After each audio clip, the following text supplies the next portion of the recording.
Petrol വില ദിവസം കഴിയുന്തോറും കൂടുകയാണല്ലേ. അതോടെ ഏകദേശം 2 മാസം കൊണ്ട് 7 രൂപയോളമാണ് പെട്രോൾ ഡീസൽ വില വർദ്ധിച്ചത്. ഇനിയും വില വർദ്ധിപ്പിക്കണം, 12 രൂപയെങ്കിലും ആക്കി കൂട്ടണമെന്നതാണ് ഇന്ത്യൻ ഓയിൽ കമ്പനികൾ മുന്നോട്ട് വെക്കുന്നത്. ഈ വില വർധനവിൽ പ്രതിഷേധിച്ച് കേന്ദ്ര സർക്കാരിനെതിരെ സമരത്തിനൊരുങ്ങുകയാണ് നമ്മുടെ കേരളത്തിലെ പ്രതിപക്ഷ പാർട്ടികൾ. എന്തായിരിക്കും പെട്രോൾ ഡീസൽ വില വർദ്ധിക്കുന്നതിന്റെ പിന്നിലെ യാഥാർത്ഥ്യം എന്നതെന്നും എന്തുകൊണ്ടാണ് ഇനിയും പെട്രോൾ ഡീസൽ വില കൂട്ടണമെന്ന് കമ്പനികൾ പറയുന്നതെന്നും നമ്മുടെ പ്രതിപക്ഷ പാർട്ടികൾ പറയുന്നത് പോലെ സമരം ചെയ്യുന്നതിൽ സർക്കാരുകൾക്ക് ഇതിൽ എന്തെങ്കിലും പങ്കുണ്ടോ എന്ന് കൂടി മനസ്സിലാക്കേണ്ടതുണ്ട്. പ്രധാനമായും നമ്മുടെ രാജ്യത്തെ ക്രൂഡ് ഓയിൽ കൺസപ്ഷന്റെ ഏകദേശം 90% നമ്മൾ രാജ്യത്തിന് പുറത്തു നിന്ന് ഇമ്പോർട്ട് ചെയ്യുന്നതാണ്. ബാക്കി ഏകദേശം 10% മാത്രമേ ഇന്ത്യക്കുള്ളിൽ നമ്മൾ ഓയിൽ പ്രൊഡ്യൂസ് ചെയ്യുന്നുള്ളൂ എന്നതാണ് നമ്മൾ ആദ്യം മനസ്സിലാക്കേണ്ടത്. അതായത് ചൈനയും അമേരിക്കയും കഴിഞ്ഞാൽ ഏറ്റവും കൂടുതൽ ഓയിൽ കൺസ്യൂം ചെയ്യുന്ന 3ാമത്തെ രാജ്യമാണ് ഇന്ത്യ എന്നത്. അതായത് ഏകദേശം 6 മില്യൺ ബാരൽ ദിവസേന ഓയിൽ കൺസംഷൻ ഉണ്ടായിരുന്ന നമ്മുടെ രാജ്യത്താണ് പെട്ടെന്ന് കുറച്ച് ദിവസം കൊണ്ട് ഓയിൽ എത്താതെയായത്. അതിന് കാരണം നമുക്കറിയാം, ഇറാൻ, ഇസ്രായേൽ, US സംഘർഷമാണ്. നമുക്കറിയാം പെട്രോൾ നമ്മൾ പുറത്തുനിന്ന് മേടിക്കുന്നത്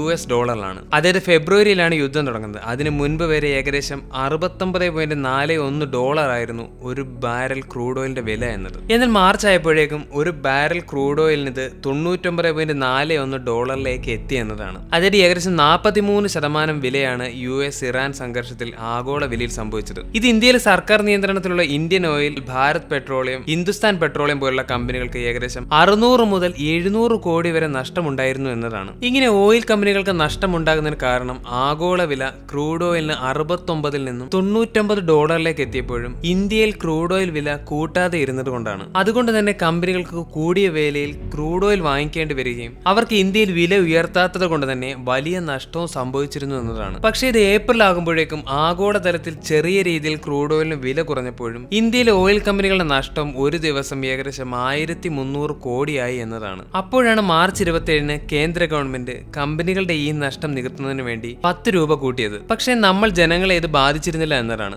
കാരണം 10 രൂപ ഓയിൽ വില കൂട്ടിയിട്ട് സെൻട്രൽ ഗവൺമെന്റിന്റെ എക്സൈസ് ഡ്യൂട്ടി, അതായത് നികുതിയും 10 രൂപ കുറച്ചു എന്നതാണ്. അതായത് 13 രൂപയിൽ നിന്നും 3 രൂപയിലേക്ക് എക്സൈസ് ഡ്യൂട്ടി കുറയ്ക്കുകയും ഇതുകൊണ്ട് തന്നെ പെട്രോൾ വില അങ്ങനെ നിന്നെങ്കിലും നാം കൊടുക്കുന്ന പെട്രോളിന്റെ വിലയിൽ നിന്നും 10 രൂപ അധികമായി ഓയിൽ കമ്പനികൾക്ക് പോയി എന്നതാണ്. അതുപോലെ തന്നെ ഡീസൽ എക്സൈസ് ഡ്യൂട്ടി മുഴുവനായും എടുത്തു കളഞ്ഞു. ഇതുകൊണ്ട് തന്നെ ഗ്രോസ് അണ്ടർ റിക്കവറി ഏകദേശം 48.8% നിന്ന് 38.8% കമ്പനിയുടെ നഷ്ടം കുറഞ്ഞു എന്നതാണ്. അതായത് ഏകദേശം 20 മുതൽ 25% വരെയാണിത്. ഇവിടെ ഗ്രോസ് അണ്ടർ റിക്കവറി എന്നത് പുറത്ത് നിന്ന് ക്രൂഡ് ഓയിൽ മേടിക്കുമ്പോഴുള്ള വിലയും ഇവിടെ കൺസ്യൂമറിന് കൊടുക്കുമ്പോഴുള്ള വിലയും, അതായത് നമ്മൾ പെട്രോളിന് കൊടുക്കുന്ന വിലയും തമ്മിലുള്ള വ്യത്യാസമാണ് ഇവിടെ ഗ്രോസ് അണ്ടർ റിക്കവറി എന്നത്. കുറച്ചുകൂടി കൃത്യമായി പറഞ്ഞാൽ കമ്പനികൾക്കുണ്ടാകുന്ന നഷ്ടം മനസ്സിലാക്കാൻ വേണ്ടി ഉപയോഗിക്കുന്നതാണ് ഗ്രോസ് അണ്ടർ റിക്കവറി എന്നത്. എന്നാൽ ഇതിനുശേഷം മാർച്ച് മുതൽ ജൂൺ വരെ ഏകദേശം 7 രൂപയോളമാണ് പെട്രോൾ ഡീസൽ വില വർദ്ധിച്ചത്. അതുകൊണ്ട് തന്നെ 1000 കോടി ദിവസേന നഷ്ടം വഹിച്ചുകൊണ്ടിരുന്ന ഓയിൽ കമ്പനികൾക്ക് ഇന്ന് 7 രൂപയോളം കൂട്ടുമ്പോൾ ദിവസം 400 കോടി രൂപ നഷ്ടം എന്നതിലേക്ക് എത്തി നിൽക്കുകയാണ്. അതായത് ഇറാൻ US സംഘർഷം മൂലം ഹോർമോസ് കടലിടുക്ക് അടയ്ക്കുന്നതിലേക്കും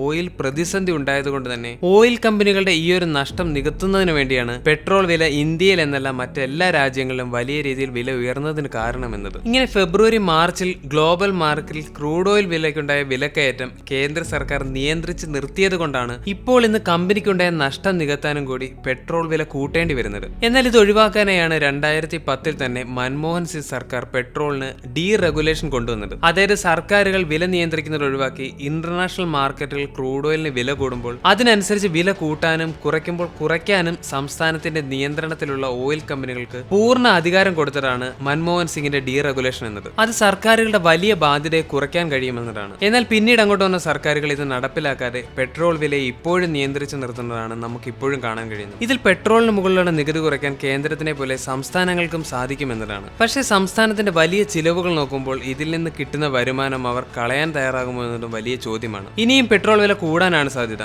അങ്ങനെ കൂടുമ്പോൾ എല്ലാ സാധനങ്ങൾക്കും ഇനിയും വില ഉയരും. ആളുകൾ പണം ചെലവാക്കുന്നത് കുറയ്ക്കും. അത്യാവശ്യ സാധനങ്ങൾ വിൽക്കുന്നതല്ലാതെ പല കടകളും അടച്ചുപൂട്ടേണ്ട അവസ്ഥയിലാവും. അതുപോലെ തന്നെ രൂപയുടെ മൂല്യം കുറയുകയും ചെയ്യും. ഇറാൻ US സംഘർഷങ്ങൾ പിന്നെയും തുടങ്ങുന്ന സാഹചര്യത്തിൽ വിലക്കയറ്റം ഇനിയും കൂടാനാണ് സാധ്യത. അപ്പോഴും ഇന്ത്യയുടെ മുഴുവനായുള്ള സാഹചര്യം കണക്കിലെടുത്ത് ഇത് പെട്ടെന്ന് റിക്കവർ ചെയ്യാൻ സാധിക്കുമെന്നതാണ് കരുതുന്നത്.